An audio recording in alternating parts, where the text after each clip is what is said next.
बड़े सवाल आपके सामने जल्दी से मैं रख देता हूँ और काफ़ी बड़ा एक्शन पैक दिन आज आपके लिए होने की तैयारी में। सबसे पहले बता दें आपको जिन सवालों के दम पर बढ़ना है आगे। गिफ्ट निफ्टी में इतनी बड़ी उछाल क्यों? पौने 200 पॉइंट ऊपर है। एक बार तो 250 पॉइंट तक भी भागा था, तो अब थोड़ा सा पौने 200 पॉइंट ऊपर है। युद्ध को लेकर क्या है गुड न्यूज़? क्या अच्छी खबर आई है? कच्चा तेल नरम, क्रूड नरम, बाजार गरम। क्या ये थीम आज फिर से काम करती हुई दिखी है और फिर से लाइफ हाई पर पहुंचे अमेरिकी बाजार? हम कितना फ़ायदा उठा सकते हैं उसका? साथ ही एशिया में भी अच्छी तेजी है। एफआई ने बेचा है कल, लेकिन क्या थोड़ा सा या ज़्यादा है? घरेलू फंड का कितना सपोर्ट बाजार को मिलता हुआ दिख रहा है? और क्या आज 24,300 को पार करने की कोशिश करेगा निफ्टी? कौन से हैं वो दो छोटे सेक्टर जिनमें होगी बढ़िया और बड़ी तेजी? ये है आपके लिए सारे के सारे संकेत।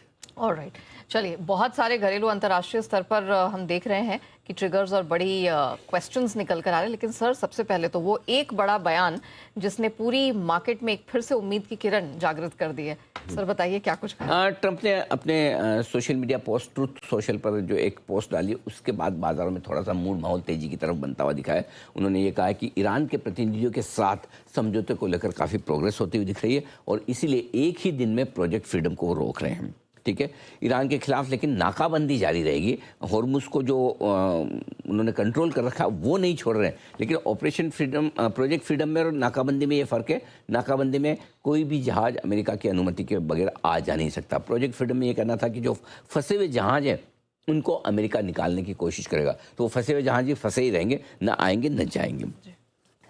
इस बीच युद्ध विराम को लेकर बातचीत पर वो कह रहे हैं कि हमें ईरान की पहल का इंतज़ार है। ईरान के साथ समझौते को लेकर हालात पहले से काफ़ी बेहतर है और वो ये भी कह रहे हैं कि ईरान के खिलाफ जो सैन्य कार्रवाई की उसमें अमेरिका को सफलता मिली। तो ये ट्रंप साहब के बयानों में कुछ कुछ खास बातें हैं। उसमें सबसे बड़ी बात यही कि वो कह रहे हैं कि बातचीत को लेकर बड़ी मजबूत प्रगति हुई। आने वाले समय में कुछ एक बढ़िया उन्हें डील होती हुई दिख सकती। तो डील को लेकर पॉजिटिव बात बताई है ट्रंप साहब ने, इसकी वजह से थोड़ा सा एक्शन बना है। इसके अलावा छोटी मोटी एक दो खबरें और है जो जानना जरूरी है। यूएन में ईरान के खिलाफ प्रस्ताव रखा गया है जो खाड़ी देशों ने, अमेरिका ने रखा है।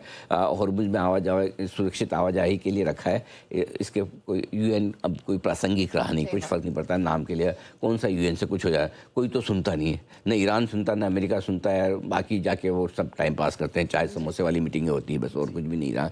तो बाकी सीख है। और इस बीच ईरान का रवैया भी सख्त है। वो बोल रहे कि भाई जब तक अमेरिकी नेवी नाकाबंदी नहीं हटाएगी तब तक बातचीत की संभावना नहीं। लेकिन कुल मिला के दो चीज़ें इंपॉर्टेंट है नेहा ग्लोबल मार्केट से, जिसकी वजह से अमेरिका में तेजी हुई, जो हमें समझने की जरूरत है। नंबर 1, पहली चीज़ तो कि लड़ाई वापस क्यों हुई? 27 दिन बाद क्यों लड़े? 8 अप्रैल से सीज फायर चल रहा था, ऐसा क्या हुआ कि आप लड़ पड़े? एक ही चीज़ कि जैसे अमेरिका ने कहा कि हम जहाज़ निकालेंगे उसमें से जो फंसे हुए हैं। अब वो फंसे हुए निकाल रहे हैं कि नहीं निकाल रहे, वो तो पता नहीं चलता ना। तो जैसे उन्होंने बोला हम निकालेंगे, और ईरान ने क्या किया? यूएई पे अटैक कर दिया, साउथ कोरिया के जहाज़ पे अटैक कर दिया। यानी कि 27 दिन बाद लड़ाई की जड़ क्या निकली? वो प्रोजेक्ट फ्रीडम। और वही प्रोजेक्ट फ्रीडम एक ही दिन में। इसका मतलब क्या है? इसका मतलब है कि ट्रंप को समझ में आ गया ये चीज़ करूँगा तो झगड़ा बढ़ेगा, रोक दो एक दिन में। तो ईरान का टेम्परेचर देख रहे हैं। हाँ, अब वो ईरान बोल रहा है कि हम तो बातचीत नहीं कर रहे हैं, लेकिन उन्होंने बोल दिया कि हमारी बातचीत अच्छी चल रही है। एक दिन पहले तो बातचीत का नामो निशान मिटा देंगे ईरान का, और दूसरे दिन बातचीत बहुत बढ़िया चल रही है। अब ऐसे ही है भाई साहब, स्टेटमेंट ऐसे ही आती है इनके, कल पता नहीं और कुछ आ जाए, you never know. So but कुल मिला के बाजार ने वहाँ से रिलीफ ली और कच्चा तेल जो उछला था $114 के आसपास, कि जब जैसे प्रोजेक्ट फ्रीडम की शुरुआत की बात की, ईरान ने आक्रमण किए, वहाँ से हुआ। जैसे वो हुआ वापस कच्चा तेल वहीं आ गया 108।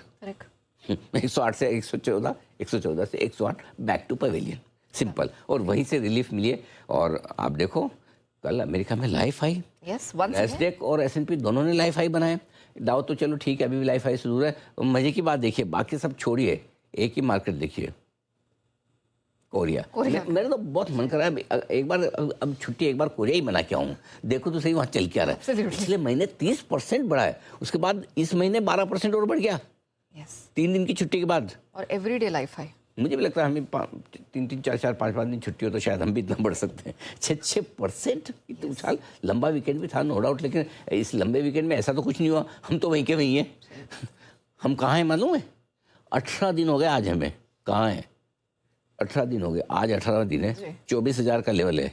ये है ना वो खूंटा गाड़ रखा है, इसके चारों तरफ बेल वेल घूमता है ना। ये सही हम जैसे आँख पे वो लगा देते हैं, उसको बताते हैं, उसको लगता है मैं बहुत चल रहा हूँ।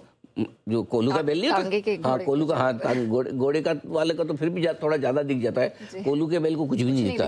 तो उसको क्या लगता है, वो मैं चल रहा हूँ, मतलब मैं चलते चलते है ना दिल्ली से गुड़गांव पहुंच गया हूँ, प्रोग्रेस हो रही है बहुत। प्रोग्रेस, लेकिन वो वहीं का वहीं रहता है। सेम हमारा मार्केट 18 दिन हो गए नेहा जी, 24,000 के 1% ऊपर और 1% नीचे बंद हो रहा है।